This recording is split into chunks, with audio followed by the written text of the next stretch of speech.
കഴിഞ്ഞ ദിവസം ആത്മഹത്യ ചെയ്ത തിരുവനന്തപുരം തിരുമല വാർഡ് കൌൺസിലർ അനിലിന്റെ സംസ്കാര ചടങ്ങുകൾ ഇന്ന് നടക്കും. ബിജെപി തിരുവനന്തപുരം സിറ്റി ജില്ലാ ഓഫീസിലും അനിലിന്റെ ഓഫീസ് പ്രവർത്തിച്ചിരുന്ന തിരുമല ഷോപ്പിംഗ് കോംപ്ലക്സിലും തിരുമലയിലെ വീട്ടിലും പൊതുദർശനം നടക്കും. തുടർന്ന് ഉച്ചയ്ക്ക് 1 മണിയോടുകൂടി തൈക്കാട് ശാന്തി കവാടത്തിലാണ് സംസ്കാര ചടങ്ങുകൾ.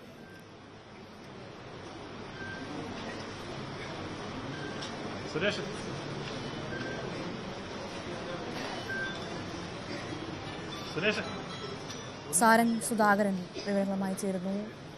സാരംഗ്, അനിലിന്റെ മൃതദേഹം സംസ്കാര ചടങ്ങ് പൊതുദർശനത്തിനായി എത്തിച്ചിരിക്കുന്നു എന്നാണ് മനസ്സിലാക്കുന്നത്.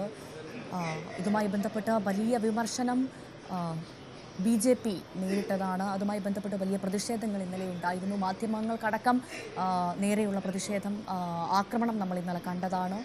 പക്ഷേ അത്ര പെട്ടെന്നൊന്നും ഈ വിഷയത്തിൽ നിന്ന് ഒഴിഞ്ഞു പോവാൻ BJPക്ക് സാധിക്കില്ല. അത് കാര്യത്തിൽ സംശയമില്ല.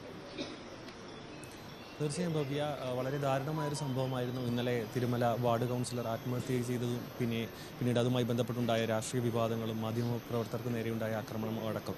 തിരുവനന്തപുരത്തിൻ്റെ ജനകീയ മുഖമായിരുന്നു അനിൽ. മാത്രമല്ല എല്ലാ ജനകീയ വിഷയങ്ങളിലും അദ്ദേഹം വളരെ സജീവമായി ഇടപെട്ടിരുന്നു. അത്തരത്തിൽ തന്നെ ഉണ്ടായിരുന്ന ഒരു സൊസൈറ്റിയുമായി ബന്ധപ്പെട്ടുണ്ടായ ഒരു സാമ്പത്തിക പ്രശ്നമാണ് ഇത്തരത്തിലൊരു കടുത്ത തീരുമാനത്തിലേക്ക് അദ്ദേഹത്തിന് പോവേണ്ടി വന്നത്. ഈയൊരു ഫാം സൊസൈറ്റിയുമായി ബന്ധപ്പെട്ട് കുറച്ച് ദിവസങ്ങളുമായി ഒരു 7 കോടിയോളം വരുന്ന ഒരു ഇത്തരത്തിലൊരു സാമ്പത്തിക പ്രതിസന്ധി നിലനിന്നിരുന്നു.